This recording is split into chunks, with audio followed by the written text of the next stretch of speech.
Hello everyone, welcome back to another video highlighting the study of the story. My name is Pastor Scott Dalen. I am a ELCA pastor in Southwest Iowa, and I'm preparing these videos on a weekly basis as a response or an ongoing discussion with my congregation who is studying the story. Little thing looks like that, put out by Zondervan Publishing Company and written or compiled by a man named Randy Frazee, that takes the biblical narrative and condenses it down, bringing it into more of a accessible story, for lack of a better word, that helps individuals to just get into the scripture, into the narrative, into the overarching story of what God is up to within our reality, and this large work that God is up to. That's kind of the point of the whole deal. Now, this time, again, chapter 2 was in our discussion last night, and that's what this video was responding to, which is God builds a nation. This story, or this particular chapter, is well, obviously a continuation, but we are fast forwarding. After last week, if you saw that video, we left off with just the immediate aftermath of Noah and the flood, after God has made the covenant with Noah and with all of humanity that never again will I flood the earth and destroy it. And God has made that promise. Now we're flipping ahead about 10 generations since then, so a fair amount of time is going by. We're kind of still in a situation where people are living a really, really long time, not quite as long as some of those early generations pre-flood, but they're still living a lot longer than our reckoning now seems possible. But yet, as we look down through the generations between Noah to Abraham, which is where we're going to jump off today, we see that these guys are living a long time, but their child that continues on the genealogy, they're born about the normal time that we would consider, usually like about the age of 30 to 35. And that's important as we begin to look at the story of Abraham. Now, what's going on here is humanity is spreading out again around the ancient Near East, and tribes. Very nomadic in culture. People are moving around all the time, and God chooses this one guy, and we don't know exactly what it is about Abraham, previously known as Abram, that makes God choose him, and yet that's who God chooses. And God says, I want you to take your wife and your household, leave your father's house, and go to the land where I will show you. Basically, God doesn't tell Abraham where to go. He just says, go, and I'll tell you when you get there.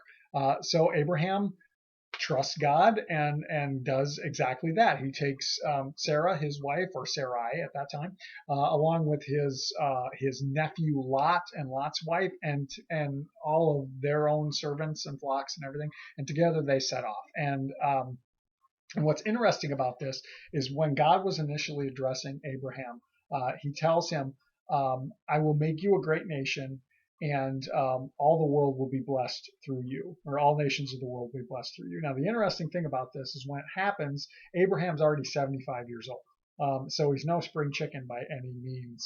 And additionally, he's got no children. He's been married for a long time, but his wife Sarah is barren. They have no children. And yet God makes this promise to Abraham, and Abraham believes the promise. He believes that God will do what God says he will do. And the book of Hebrews, later in the New Testament, talks a lot about this story and references this as faith, that faith is believing the promises of God, or believing that God will do what God says God will do. And that was a big part of our discussion last night, was the faith of Abraham and how it was constantly tested.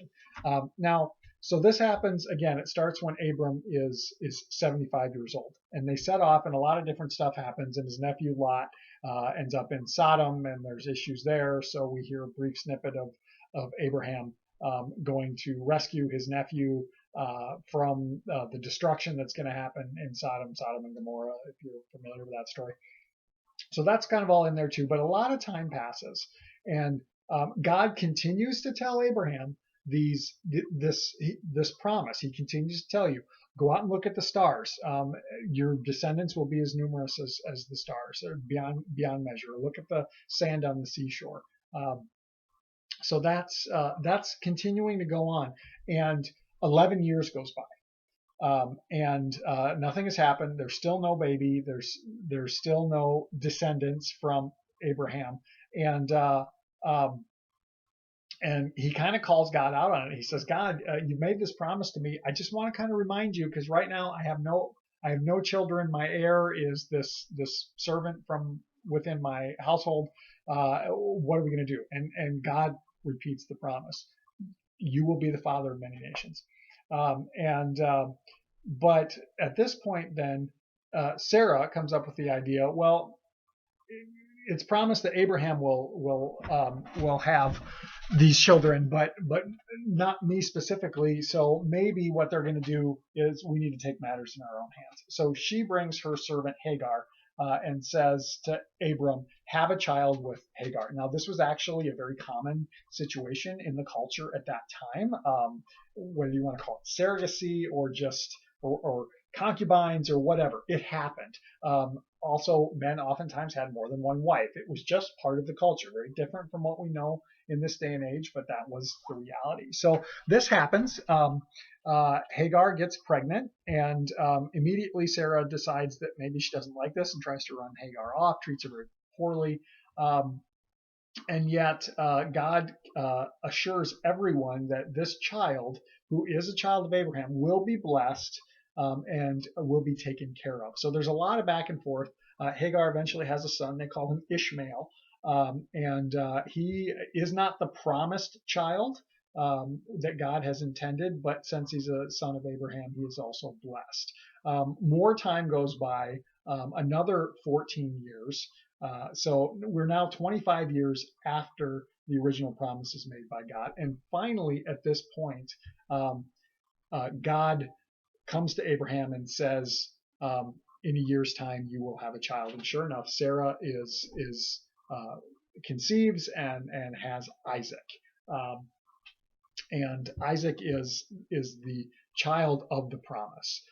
Now, what's interesting about this, and what we talk some about, is within this patriarchal society, the oldest son is the treasured one. The oldest son is the heir. He's all good, and everyone who comes after him is kind of dependent upon him to lead the family, to guide the family. So Ishmael is the oldest son, and yet that's not the one that God chooses. Ishmael and Hagar eventually depart, and they settle, and a great nation comes of them as well. It's thought that Ishmael is the father of the Arab culture, I suppose, would be the way to say it, and then from that, where the Muslim faith originated. But coming back to Isaac, Isaac is the promised child. Isaac is is of course favored by mom, which is no great shock. But some more time passes, and now God,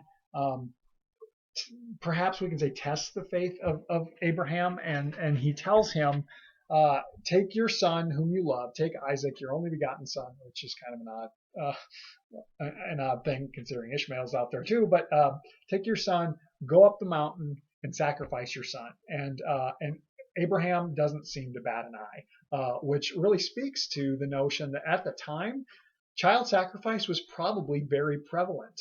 He doesn't ask how to do it. He doesn't ask for directions. He just, okay. And this was the notion that at the time, the gods, small g, were cruel, and we had to do whatever we could to assure that the gods would be happy with us, or the gods would kill us. And so you sacrifice that which is most dear to you. And so for this, it seems to come as no great shock to Abraham. So he says, okay, and he takes his son, who it's thought to be approximately maybe in like the 10 to 15 year old range, so big enough to kind of recognize there's something going on, and takes him up the mountain and ties him down and is prepared to kill him when God says wait, and stays his hand and provides the ram for the sacrifice. So we see that sacrifice is still desired at that time in this culture, but God is providing a step forward. No longer am I going to require you to kill your child to appease God. That there's a step forward in that. Now Isaac, in some ways, now he's the next patriarch after Abraham. In many ways, his story mirrors that of his father, but within the story, his portion gets cut down quite a bit. Now, there's also a situation where Isaac and his wife Rebecca struggle with infertility. They're married for 20 years with no children, and then all of a sudden there are children. There are twins, and we have Esau, who's born first, and Jacob, who is born second. Twins, but Jacob is the younger, and he comes out grasping the heel of his brother, his slightly older brother Esau. So once again, within this society, Esau is the oldest. Esau gets it all.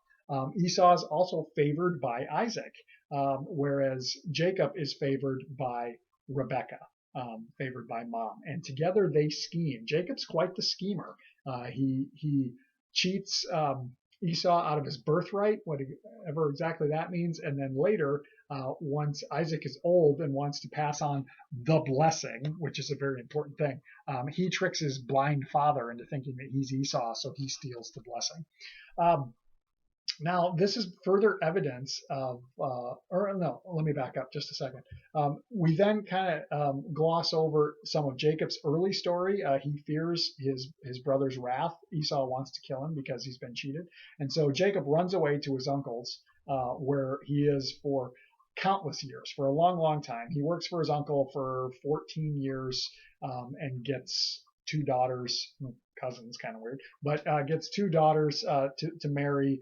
He also has two other, I don't think they're wives, I think they're concubines, basically. So he has this whole mass of kids, and then eventually God tells Jacob, come back and be reconciled with your brother. So they come back, and we continue to see through these first three generations, Abraham, then Isaac, and then Jacob, that God uses the unexpected person, not the one who culture, not the one that society thinks this is the one that should be the head guy, this is the one who should be blessed, but that God makes this promise to Abraham, first of all, that I'm going to set your family apart. I'm going to set your culture apart as evidence to the rest of the world of what it looks like to be in relationship with God.